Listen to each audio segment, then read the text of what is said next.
that warm welcome and thank you for your land acknowledgement. And I'm really happy to be here.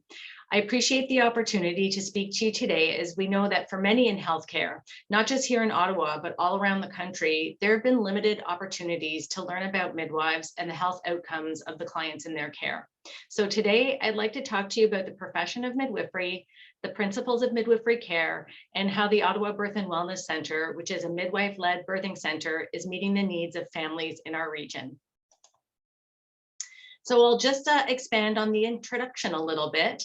As Dr. Jabbour said, my name is Robyn Berman. I'm a registered midwife in the province of Ontario.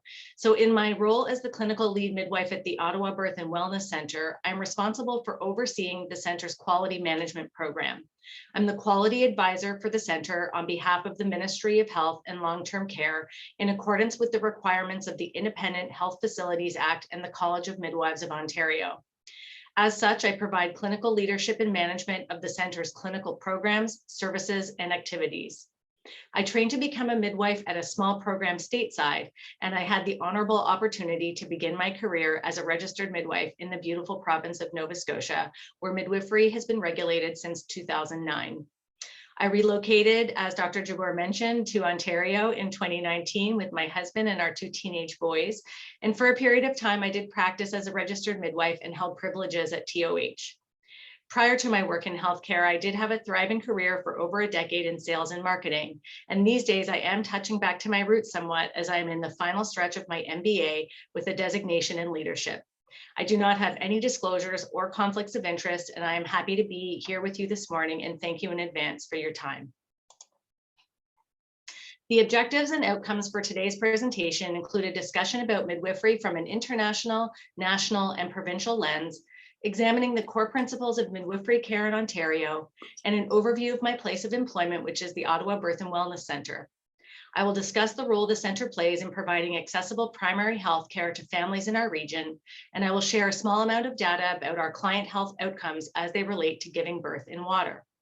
A quick note about language before we jump in. I may interchange the word patient with the word client. The word patient comes from the Latin word patior, which means to suffer, and is defined as one who suffers. Pregnancy is a normal physiological process, and as such, midwifery has adapted the choice of language to reflect a less pathologic or hierarchical relationship. The word client comes from the Latin word clinare, which means to lean, and is defined as one who is the recipient of a professional service.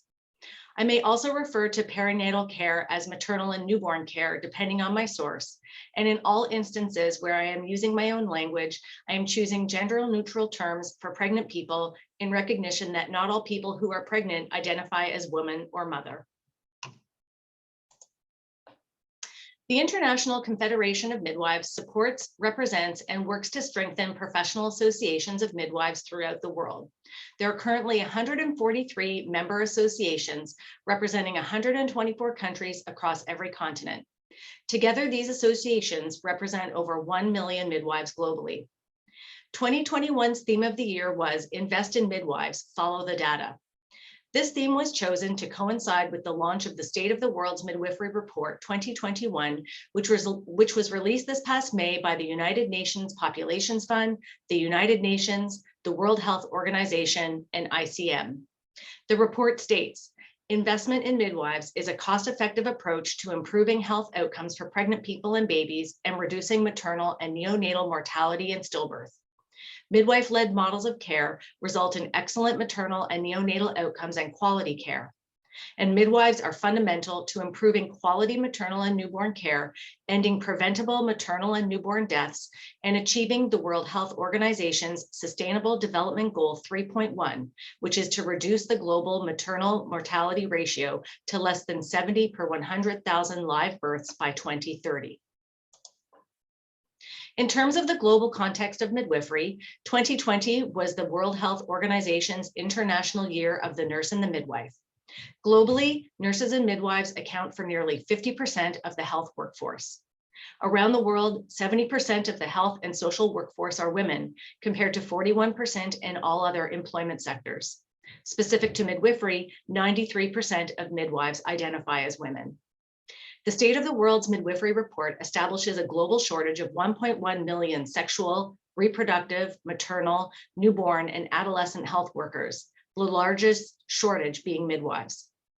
Globally, increased investment in midwives could save up to 4.3 million lives every year by averting 67% of maternal deaths, 64% of neonatal deaths, and 65% of stillbirths. In terms of midwifery leadership, only 1 out of every 4 health leadership roles is held by a woman, despite the fact that 80% of the global health workforce is made up of nurses and midwives, nearly all of whom are women. To move towards gender equity in health, we need more midwives in leadership positions now. Midwives save lives and provide critical sexual and reproductive health services every day, yet their voices are not being heard. In the new State of the World's Midwifery report, 11% of countries surveyed reported 0 midwives in leadership positions. Almost half reported no midwife in leader in the Ministry of Health. And across Europe, only 15% of countries have midwifery leadership at the national level. Examples of midwives in leadership positions in Ontario include the lead midwives here at the Ottawa Birth and Wellness Centre and Ontario's other birth centres, the midwifery team who developed and lead the Markham Stouffville alongside midwifery unit, and prolific researchers who are midwives on faculty at some of Ontario's top academic centres. Importantly, there are opportunities to engage midwives in healthcare leadership.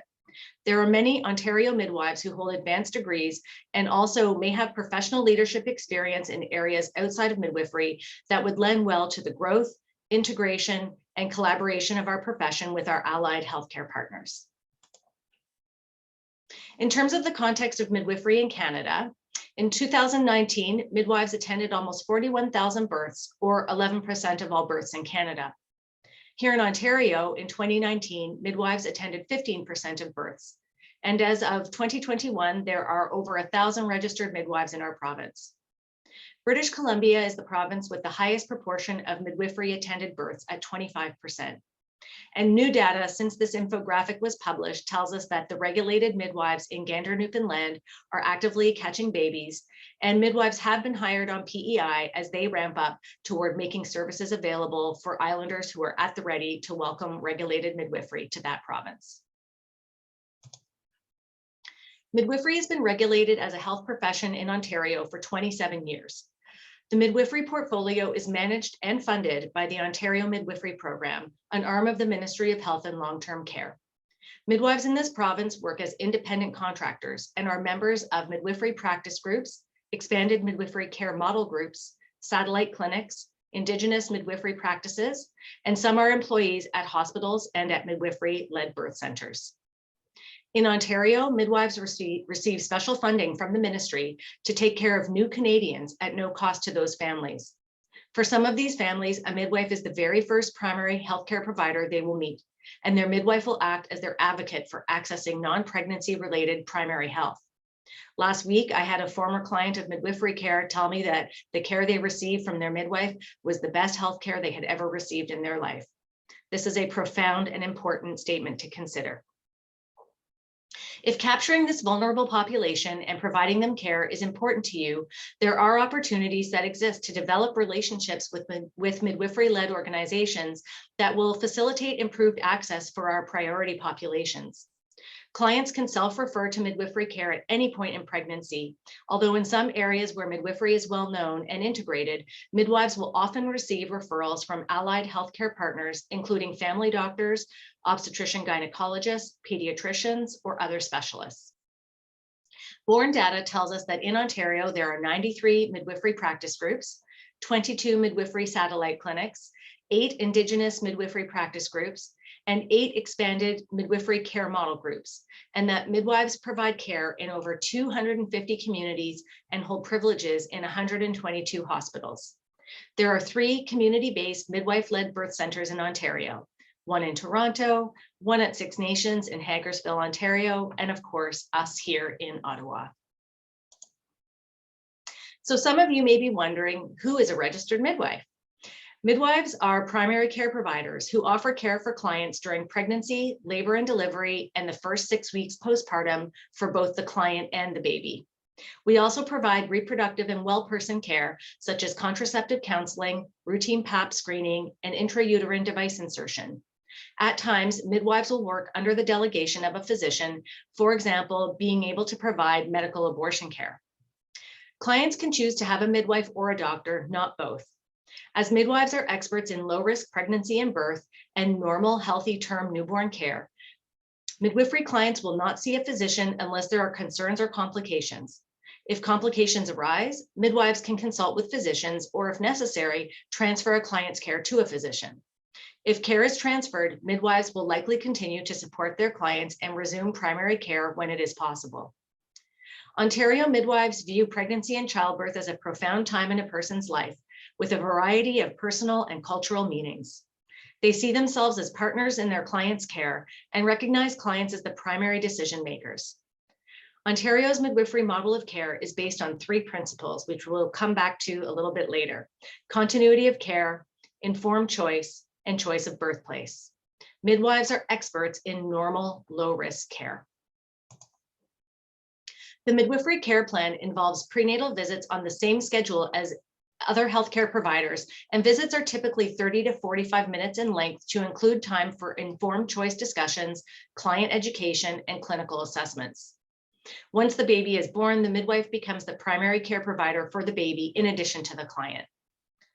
Postpartum visits take place 2 to 3 times in the client's home in the first week of the baby's life, and then ongoing back in the clinic until the clients are discharged back to the care of a family physician or nurse practitioner at 6 weeks postpartum. Midwifery teams provide 24/7 call. Clients page their midwife with questions about fetal movement, illnesses, or newborn questions and concerns, such as newborn feeding support. And of course, the ultimate page, I think I'm in labor. Midwives also play a role in supporting their clients as they navigate the healthcare system during the course of pregnancy and early postpartum.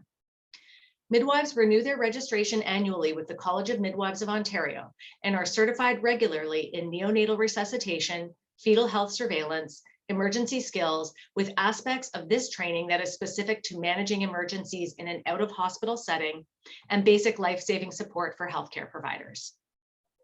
Midwifery clients have the same access to screening and diagnostic tests as any other pregnant person in Ontario, including prenatal screening, ultrasounds, blood work, and fetal monitoring. When a client requires a higher level of care for screening or diagnostic testing, the midwife will refer accordingly. Midwives prescribe, order, and administer drugs such as local anesthetics for perineal repair, antibiotics, antihemorrhagics, oxytocics, including oxytocin for the induction and augmentation of labor, vaccines for clients and newborns, and more. Midwives are insured through HEROC. There are several routes to midwifery education in Canada, the most common being a 4-year direct entry health sciences baccalaureate program. These programs are located at universities in Ontario, Quebec, British Columbia, Alberta, and Manitoba. There are 2 community-based Indigenous midwifery training programs available, offered in 3 communities that specifically address the needs of Indigenous peoples. Internationally educated midwives can complete a bridging program in Ontario, Quebec, or British Columbia in order to register in a Canadian province or territory. The Canadian midwifery education model is internationally recognized. Many nursing and medical schools across Canada incorporate some kind of introduction to midwifery services as a regular part of their curriculum, even taught by registered midwives where those relationships exist and capacity allows for it. If you have an affiliation to an academic program that trains healthcare providers, there are opportunities to engage with midwives and help expand the knowledge and understanding of tomorrow's healthcare providers about how midwives save lives. Many midwives have diverse backgrounds and additional professional training and experience. They may hold additional degrees or diplomas, including masters and PhDs. Some midwives originally trained as nurses or physicians and were drawn to the midwifery model of care with the advent of regulation. And some midwives leave the profession and go on to train as nurses or physicians. Being in services of others is the common thread among us. Ontario midwives are governed by the College of Midwives of Ontario. The role of the college, its authority and powers are set out in the Regulated Health Professions Act. The CMO standards of practice set minimum expectations that must be met by any midwife in any setting or role. Standards guide the professional knowledge, skills, and judgment needed to practice midwifery safely. Standards of practice are approved by the Council of the College. The CMO midwifery scope of practice document is designed to assist midwives to ensure their practice complies with legislation. It does not replace professional and clinical judgment, and midwives remain accountable for their practice. This document is intended for use by midwives and their interprofessional colleagues, including physicians, nurses, respiratory therapists, and pharmacists, as well as by healthcare organizations that oversee institutions where midwives practice. The document is also intended to help clients understand the spectrum of care midwives are regulated to provide. Midwives work with physicians and other allied healthcare providers in consultation, depending on what the client's needs are throughout the period of care.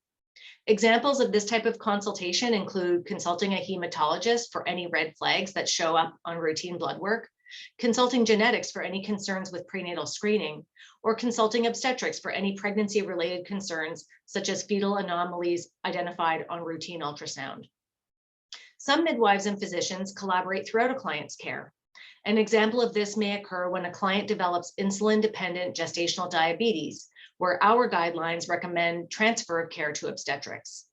As this transfer typically takes place in the late second or early third trimester, where midwives already have a well-developed relationship with a client and their support people, the midwife will often remain in a care role, typically seeing the client for supportive prenatal visits, perhaps catching the baby with OB present, and resuming primary care of the dyad once the providers all agree and feel comfortable to do so. Because you work in a region where midwives are regulated to provide care, there are opportunities that exist to strengthen relationships, which ultimately results in improved outcomes for clients and newborn babies. So specific to the pediatric population, I just want to take a moment to highlight a recent success story impacting the Champlain region. I'm so fortunate to have had the chance to speak with Lindsay McDougall, who is the midwifery lead on this incredible collaboration project that launched this month in Kingston. Lindsay was able to share with me that the community midwives of Kingston, along with our colleagues at Kingston Health Sciences Center, were successful with a proposal they put forward for funding that supports a midwife-led well newborn and parent clinic. The clinic is now open 7 days a week, and it's an appointment-based clinic that supports families transitioning from hospital to community care with a primary care provider, or in some cases, supporting a family that will be returning home to a Northern Indigenous community. The clinic is run by midwives for patients that do not already have midwifery care and require timely access to post-discharge follow-up for clinical care, including newborn screening and CCHD screening when an early discharge has occurred, bilirubin testing, weight checks, feeding supports, postpartum care for the dyad, and supports for consults and referrals to and from neonatology and pediatrics. Lindsay has kindly provided her email address here if there are any questions about the program. I'm thinking that this collaboration probably has many of you feeling excited about the opportunity to collaborate with midwives. The Ottawa Birth and Wellness Centre has submitted an RFP to the ministry for what is called an EMCM, or Expanded Midwifery Care Model, for the creation of a perinatal clinic. This type of clinic, if it were to be funded, would be built on similar interprofessional collaboration, and we are grateful for our community partners, including CHEO and the team at Kids Come First, who offered letters of support that were submitted along with our proposal. Hopefully, we will get news on this RFP very soon. Now let's move on to talk about the midwifery model of care.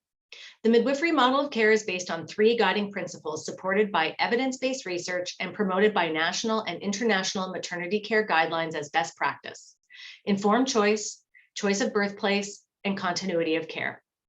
In the interest of time, and based on what we know to be the most unknown or misunderstood of the midwifery principles, I'm going to focus on informed choice and choice of birthplace. Continuity of care is, of course, important, and there is a lot of literature to support our understanding of the importance of having a known care provider or group of known care providers present with people throughout labor and birth. Informed choice is a core principle of midwifery care. I would like to offer the following quote from Pediatric et al.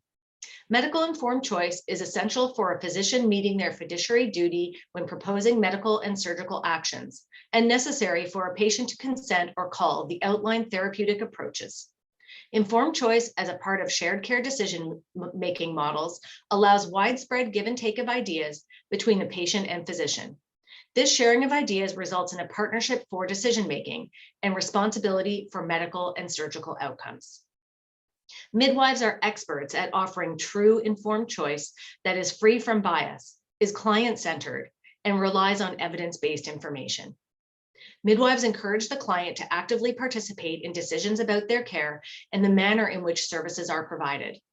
They discuss with the client the scope and standards of midwifery care.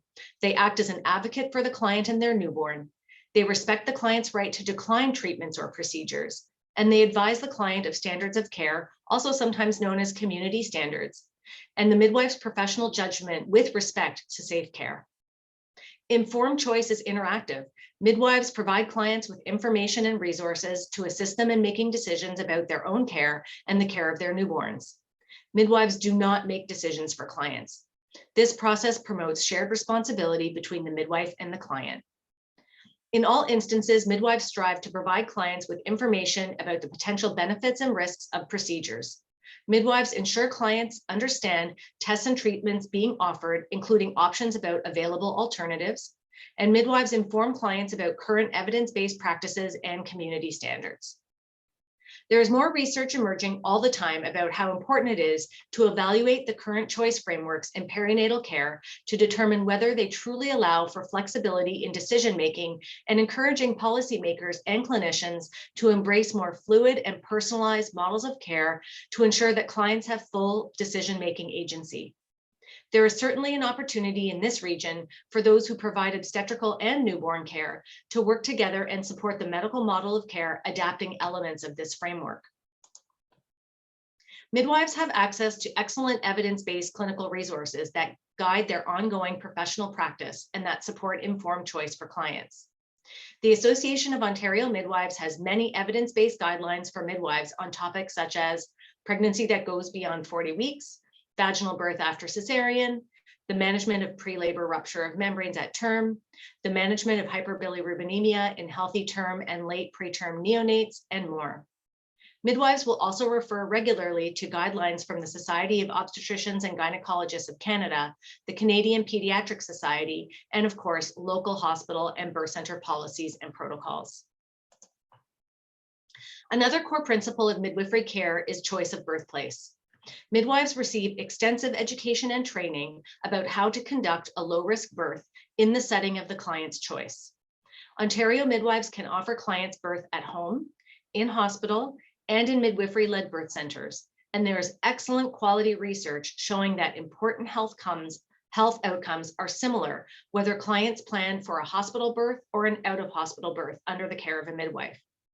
Out of hospital is an umbrella term supported by research to refer to home and birth center births. There are many reasons people plan an out of hospital birth with a midwife. Ontario-based research tells us that midwifery clients who choose out of hospital births have many things in common. They value a birth without medical intervention if it's not needed. They are confident in their ability to give birth. They find being outside of a hospital to be a supportive and comfortable environment. They feel more in control in the environment of their choice. They prefer to move freely in comfortable surroundings. They want to eat and drink as they like. They believe labor will go faster when they are more comfortable. They prefer to avoid an epidural. They believe recovery from birth will be easier when they are most comfortable. And they believe that out-of-hospital birth is a safe, responsible choice for themselves and their babies. Midwives spend a substantial amount of time having informed choice discussions with clients when they are considering choice of birthplace. In Canada, our Indigenous midwife colleagues play an important role in restoring community-based birth. Historically, Indigenous people are evacuated from their community and taken far away from their support systems to give birth. The care that midwives offer outside of hospitals and in communities far exceeds care during labor and birth. It includes care across the spectrum of reproductive life, particularly in rural areas. Supporting the growth and development of Indigenous midwives is a priority, and we continue to advocate for changes to the healthcare system that will eliminate barriers to practice and ensure that more Indigenous babies are born on their own land with their births attended by Indigenous midwives. Indigenous midwives are passionate and committed healthcare professionals who are transforming maternal and child health by providing culturally appropriate care to Indigenous families and communities and reawakening Indigenous cultural knowledge and practices. In Ontario, about 20% of clients have their babies in an out-of-hospital setting. Now on to the practicalities. In the out-of-hospital setting, midwives have access to medical equipment and medications needed to conduct a normal, low-risk birth. Midwives attend clients at an out-of-hospital birth once active labor is established, and care is usually complete by 2 to 4 hours postpartum. There are always 2 healthcare providers at each birth, either 2 midwives or a midwife and a second attendant who is trained in emergency skills, NRP, and BLS. The second person is called to attend the birth once the birth is anticipated, usually once full dilation is established in the case of a primiparous client and earlier for a multiparous client, taking into consideration distance to be traveled. Midwives have a unique and highly collaborative partnership with local emergency paramedic services. Midwives are trained to recognize when EMS is required to transport a client from the out-of-hospital setting to a hospital. However, transfers from out-of-hospital birth settings are typically non-emergent and are related to slow progress in labor or the client requesting pharmacologic pain relief not offered in the out-of-hospital setting. Non-urgent transfers from home or birth centers may happen in the client's own vehicle. In the postpartum, midwives provide routine newborn screening tests, physical and mental health assessments, parenting support and teaching, and feeding support in the client's home within 24 to 36 hours of the birth and during the first week of the baby's life. A meta-analysis of 4 studies representing over 45,000 births in both Ontario and British Columbia, attended by registered midwives, compared outcomes for people planning out-of-hospital birth with those planning hospital birth.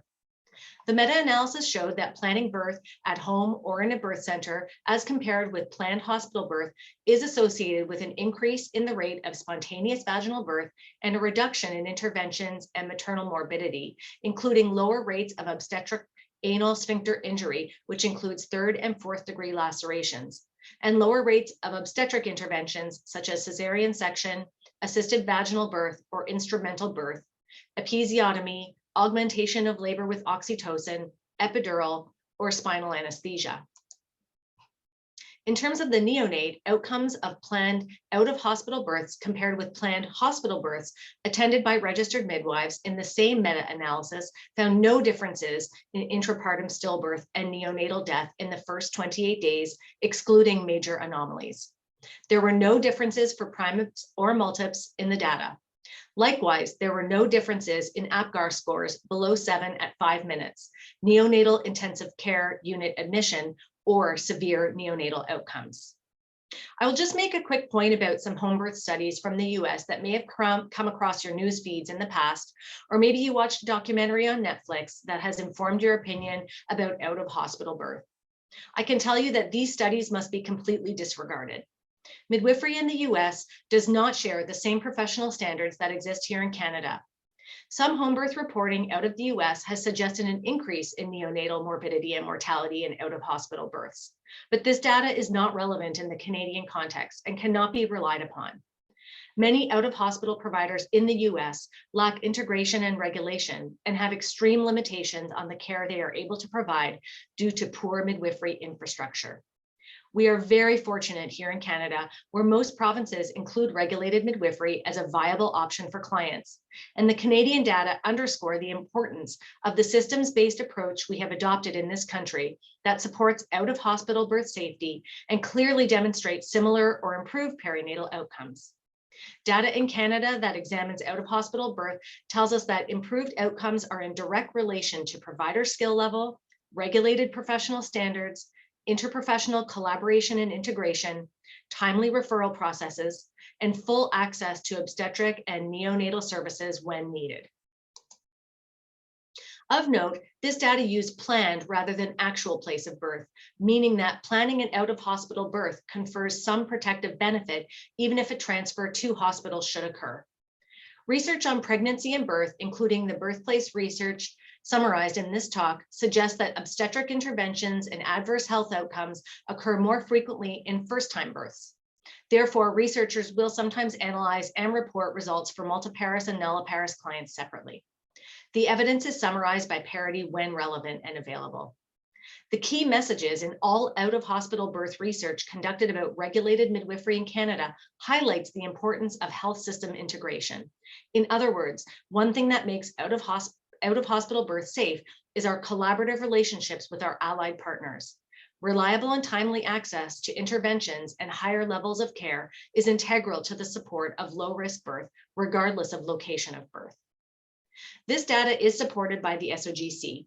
Their clinical practice guideline number 372 emphasizes the importance of choice for families in the birthing process and supports integration of community and hospital birth options, as well as supporting the safety of home birth, stating most studies report an association with improved maternal outcomes in low-risk pregnancies, including fewer interventions and complications.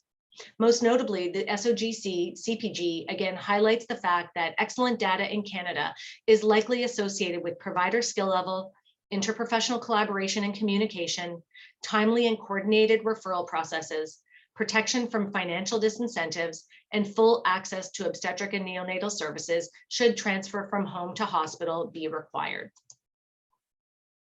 In addition to the principles of midwifery care that we have talked about today, there are many standard midwifery practices that midwives have engaged in for decades without the benefit of evidence or published articles, which are now actually considered best practice. I've highlighted some here, including delayed cord clamping, delayed newborn baths, skin to skin immediately after delivery, with many newborn assessments being offered while the neonate is skin to skin with a parent, offering TOLAC to optimize rates of VBAC, no routine episiotomies, intermittent auscultation for low risk labor and birth, two-step delivery to reduce iatrogenic shoulder dystocia, informed choice, patient-centered care, and respectful care that considers client body autonomy. Generally, midwives feel encouraged that evidence-based research is now available and that the next generation of obstetrical and newborn care providers will be aligned with these standard midwifery practices.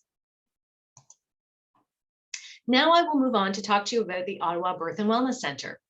The OBWC opened on February 3rd, 2014. We are a midwife-led, community-based healthcare facility located just down the road from you folks here at CHEO, at the corner of Walkley Road and Saint Laurent Boulevard. We offer each client a safe, comfortable, family-centered environment to welcome their baby into the world. Since opening, we have admitted over 2,300 clients, and we have welcomed more than 1,800 babies. We are funded by the Ontario Ministry of Health and Long-Term Care and led by a board of directors. The Ottawa Birth and Wellness Centre is guided by the midwifery model of care. We believe pregnancy and birth are normal life experiences unique to each birthing person and their family. Birth is respected as a life-changing event and an opportunity for personal and family growth. I would like to spend a few minutes updating you all on our strategic plan that was launched in 2019. Like all other healthcare organizations, we have had to pivot because of pandemic planning. However, we are pleased to share that we continue to work towards our strategic goals with a strong team who are passionate and committed to the community and our organization. Our mission states that the Ottawa Birth and Wellness Centre is an inclusive pregnancy, birth, and postpartum community hub. We are centered on supporting each family and their experience, offering accessible services, and providing high-quality care. Our vision states that the Ottawa Birth and Wellness Centre is a top choice for pregnancy, birth, and wellness services for families in the Ottawa region. Our values include care and compassion, integrity, respect, excellence, positivity, learning, collaboration, and accountability. As previously mentioned, we are well on our way to achieving success with our strategic directions. We have become a recognized, valued, and respected member of the local healthcare community, and we have become recognized as a key partner in the delivery of primary care. We hope to continue to move away from historically siloed primary health, whereupon our allies recognize the OBWC as a place that provides continuity, filling gaps in services for our most vulnerable populations. We aim to be recognized for our client-centered philosophies and evidence-based practices. For the OBWC, success is rooted in inclusion and accessibility, where the OBWC is an inclusive and accessible community hub offering practical and timely services to our region's priority populations. We are a safe space for diverse families, and we offer care that is culturally appropriate in a respectful way. The OBWC can provide access for people who would otherwise face barriers to care. The OBWC operates from an equitable, diverse, and inclusive framework. Not only do we see ourselves as a birth center, but our future hope is to be able to provide comprehensive services founded in community partnerships with a strong referral network within our region. We believe that transitions within primary health should be easy on the clients, and we aim to strengthen community partnerships that support this philosophy. The OBWC has a credible leadership who are engaged in local, regional, and provincial decision-making. We lead by example, we bring a valuable and often missing perspective to the table, and we are able to respectfully influence decision-making that drives improved health outcomes for the clients that we all aim to serve. As a not-for-profit corporation that is a separate legal entity from other health, hospital, or medical services, the OBWC has its own governing board. The board of directors is a legally established policy governing board with overall accountability for the OBWC.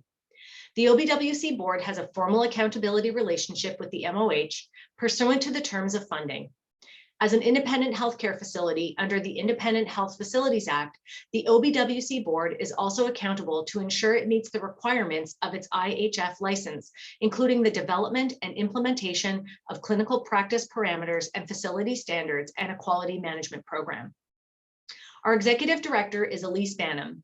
Elise is responsible for all aspects of the operation and management of the OBWC. The ED is accountable to the board of directors and oversees the work of the clinical lead midwife, the lead midwife, and the operations manager.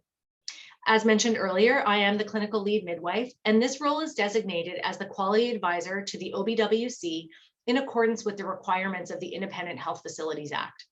The CLM chairs and works closely with the Quality Advisory Committee of the board to develop and implement the OBWC's quality management program. The lead midwife works in collaboration with the executive director and clinical lead midwife to create an environment of quality, service, and safety. The focus of the LM is on clinical equipment and supplies, infection control, and research and education. The operations manager provides a broad range of administrative and operational services for the OBWC. The OM oversees the work of the administrative assistant and birth center aides. We have birth center aides working here at the OBWC who provide clinical, direct non-clinical service and administrative support to the midwives and clients of the OBWC. At the moment, we have 53 appointed midwives that span 7 different practice groups or expanded models of care.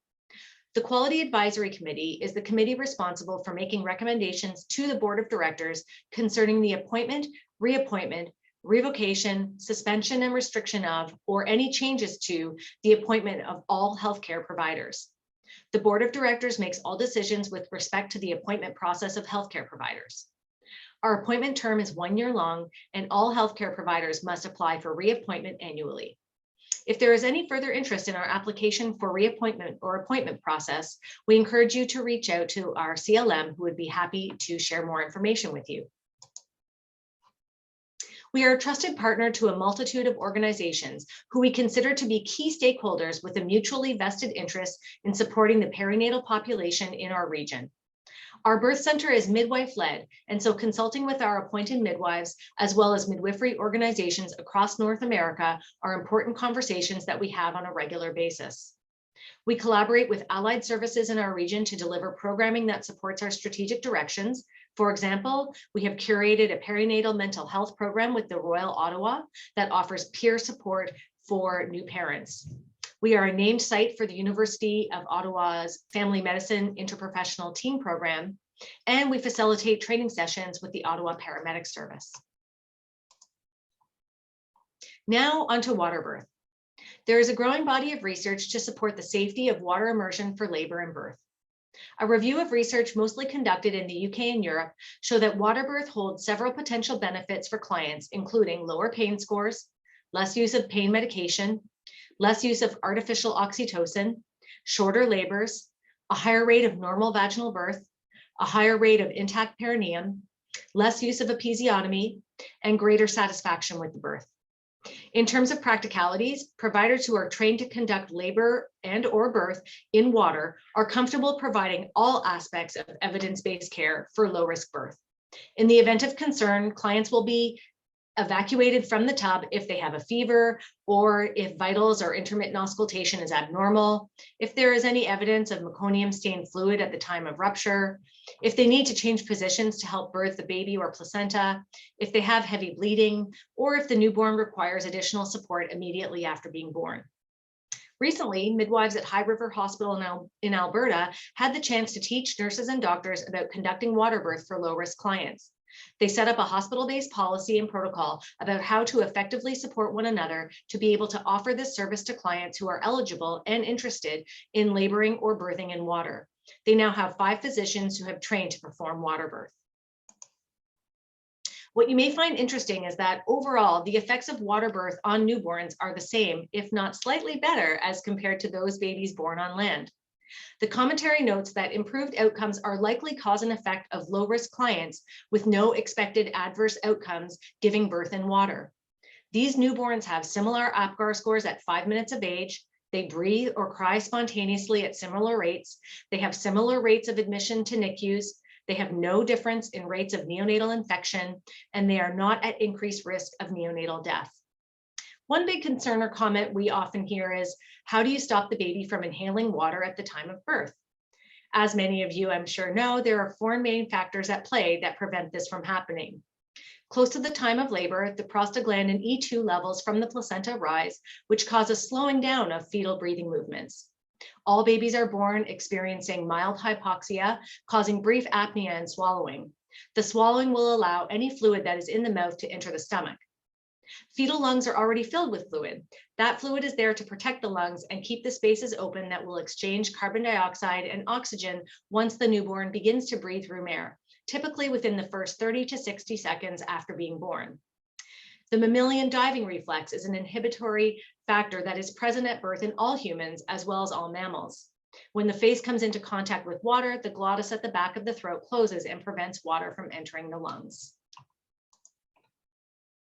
At present, we are waiting on born data to take a deeper dive on outcomes for clients who have given birth in the water and for babies who were born in the water in this region. What we can share with you is disaggregated data from our internal database that shows the following. Of the total number of births from opening in 2014 until end of March 2021, 36% of births took place in the water and 64% of births took place on land. There is a total postpartum transfer rate of 7%. 5% of whom are clients and 2% of whom are newborns. Births that occurred in water have a 6% postpartum transfer rate, and births that occurred on land have an 8% transfer rate. As a reminder, the center has admitted just over 2,300 clients to date, of whom just over 1,800 have given birth at our facility. There is a proportion of clients who register who never end up arriving in labor for one reason or another. For example, because medical intervention was offered and accepted, or because they decided to birth in a different location of their choice, be it home or hospital. Clients who are admitted and who do not go on to give birth here are most likely to have transferred out during the intrapartum period at their request or at the recommendation of their healthcare provider. When reviewing this data, we need to keep in mind that water birth selects for low risk. If the healthcare provider has any concerns about the well-being of the client or the fetus, the client is asked to evacuate promptly. That being said, since we are a low-risk facility nonetheless, anyone who stays to deliver at the center is a low-risk client. The number of people who have transferred in the postpartum time since 2014 is quite low. We wanted to highlight the reasons why clients transfer in the postpartum overall, and then try to understand if clients who choose to stay in the water to deliver are at any increased or decreased risk of transferring out postpartum for one reason or another. What we found to be true for clients who gave birth at the center mostly concurs with what is reported in the research that is available about water birth. Of note, you can see that the transfer rate for tear repair for clients who deliver in water versus on land is slightly higher here at the center than the research collaborates. It should be noted that our database does not select for tear classification, so we are not able to infer any correlation to the published research that says clients who deliver in water are less likely to have a 3rd or 4th degree tear as compared to those who give birth on land. Down the road, we are hoping to work with the team at Born to have them quantify data for us that captures not just our water birth data, but water birth data from across the province to be able to have a better understanding of water birth outcomes and hopefully be able to show statistical inference. When we look at transfers as they relate to the newborn, once again, we are showing total numbers here to demonstrate how infrequent it is for a newborn to transfer out. We will also add that any newborn who requires a transfer automatically transfers to CHEO, not to the home hospital of where the midwife holds privileges. Similar to our relationship with TOH General Campus, whereupon healthcare providers work through an algorithm for transfers, CHEO has established an algorithm for us that applies when a newborn is arriving by EMS requiring a tertiary level of care. The center's data on newborns appears to mirror what the research says about water birth, stating babies born in water seem to have the same, if not slightly less risk for adverse outcome as compared to babies born on land.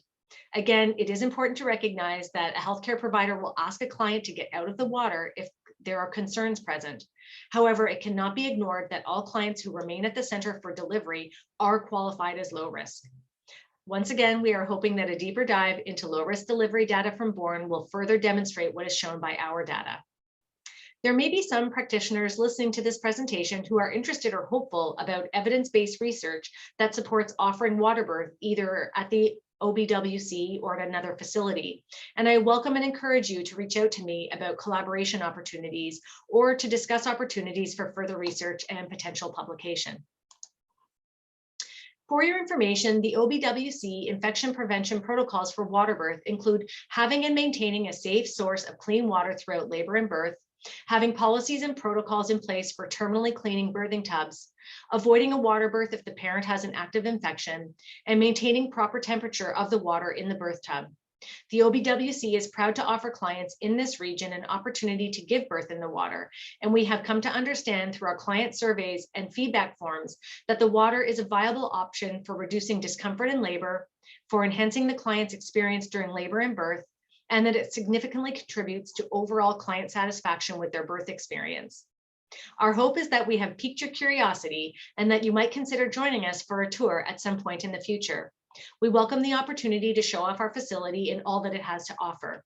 At this time, due to COVID-19 protocols, the OBWC is offering virtual tours for families. We offer these comprehensive tours once a week, led by one of our staff members. We also hold an information session called Choice of Birthplace, once monthly, whereupon prospective clients will hear from past clients who've experienced either a home, a birth center, or a hospital birth. This session is facilitated by a registered midwife. Recently, we have welcomed 2 new physicians to our Quality Advisory Committee, and we were fortunate enough to have them come on site to see our space in person. If you are interested in partnering with the center in any capacity, we encourage you to reach out and connect with any member of our management team. A brief note on facility operations during the pandemic. Like everyone, we had to adapt our work in many ways during the COVID-19 pandemic. The OBWC thankfully already had many IPAC-approved policies and procedures in place to optimize client, staff, and care provider safety.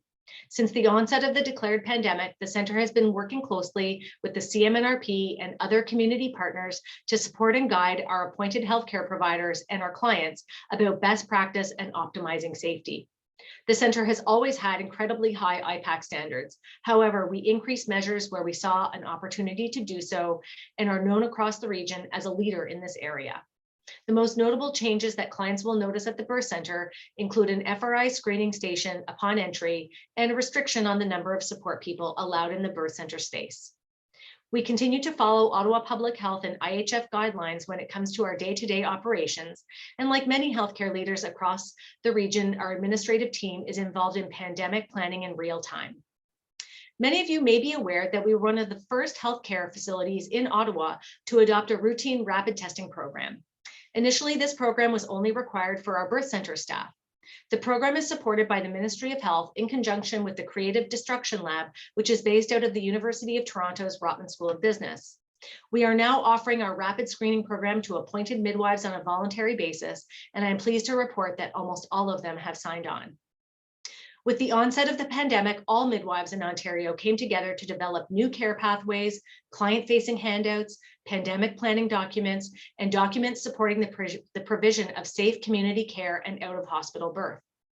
Many midwives in this community have offered to support OB and FP patients in order to keep healthy people out of hospital hotspots at times of high admissions and low supply of available space. Some midwives are supporting OB and FP clients by taking nursing shifts. And here at the Ottawa Birth and Wellness Center, we are running a pop-up vaccine clinic this weekend. With support from TOH and in collaboration with OPH, we hosted a midwife-led pop-up clinic last weekend that saw over 200 people get their first, second, third, and even a couple for their fourth dose of the COVID-19 vaccine.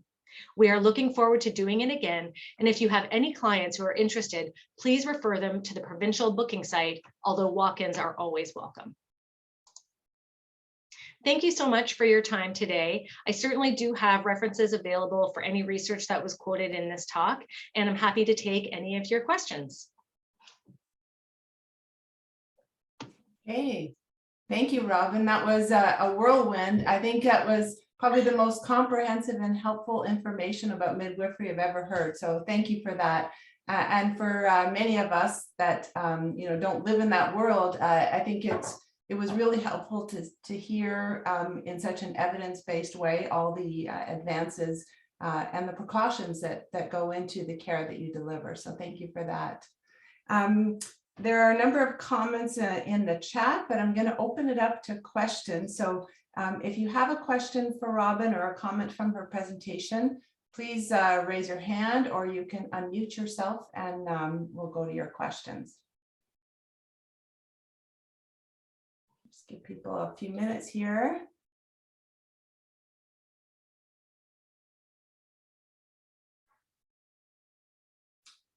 While we're waiting, I do have a question for you. Oh, there's Emanuela. I'll let Emanuela go ahead and then I'll ask my question. Go ahead, Emanuela. Hi, thank you, Mona. Thank you, Robyn, for your presentation. Very insightful, and I think I'm a neonatologist, and I know what it means to be 24/7 on the road for this little one and the families. I just want, I had a question, and then I wanted an opinion from you. So the question is, did I understand that in, sorry, I'm going to try to see if my video works. Oh yeah, it works. Sorry for you, it works. So my question for you was, did I understand right that you had 300 births in Ontario? In Ottawa, sorry, in Ottawa? So the commentary in the talk talks about 1,800 births since opening in 2014 here at the birth center.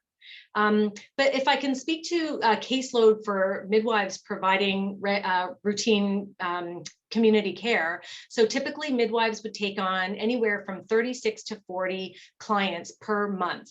Although they may take 1 or 2 months off. In fact, we hope that they do. But typically that would be a regular caseload for midwives providing care in our community.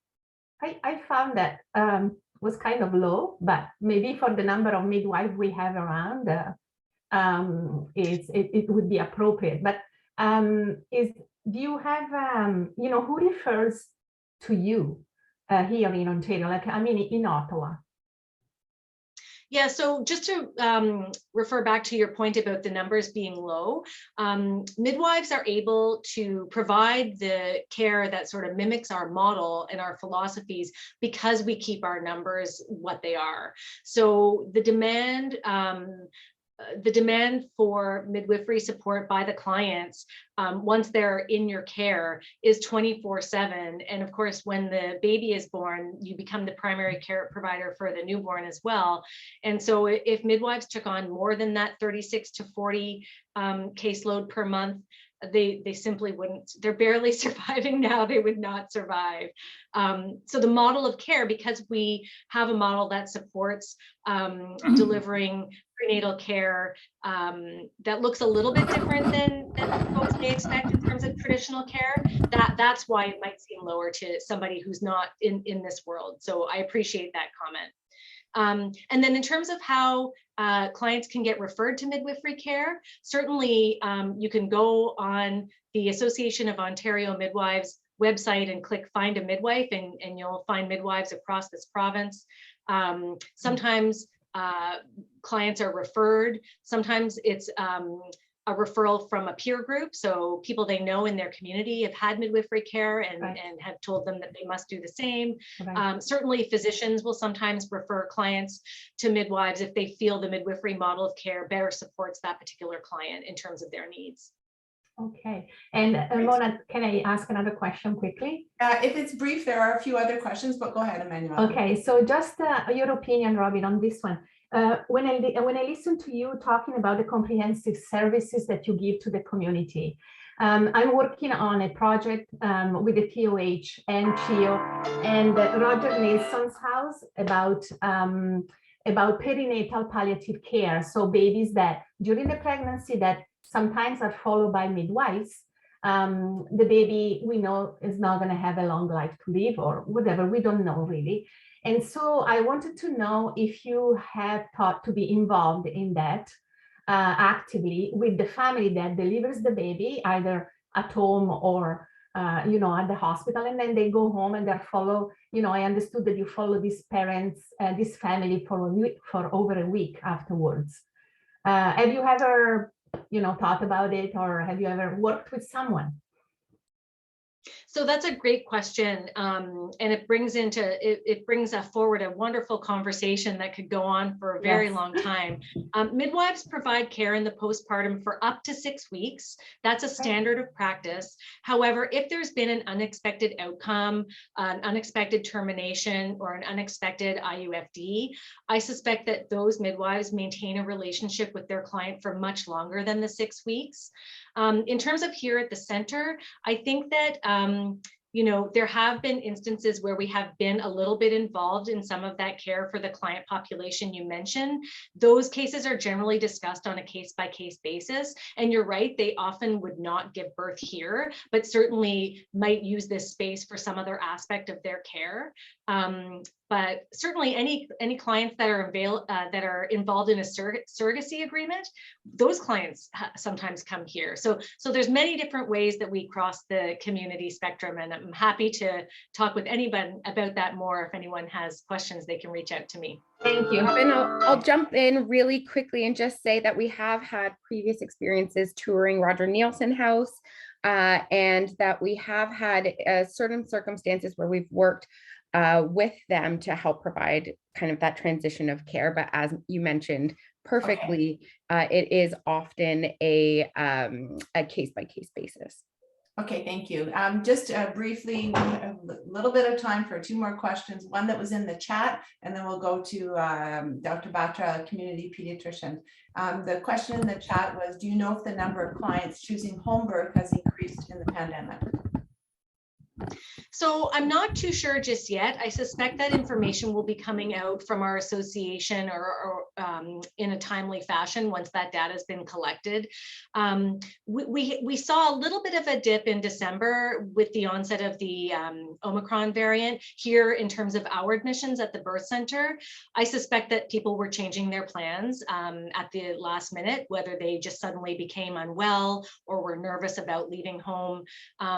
So I'm sure we have been impacted and we can all speculate, but I look forward to seeing the data on that. Okay, great. And final question to Dr. Batra.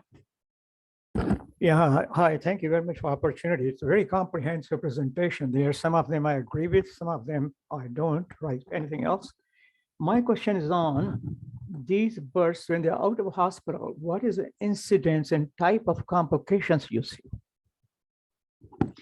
So, I mean, as I mentioned in the presentation, the 2 biggest reasons why people would leave an out-of-hospital environment to move into a hospital environment is because the labor is not progressing at a pace that the clinician is expecting, and so you would transfer in for an augmentation of labor, or because the client is requesting pharmacologic pain relief.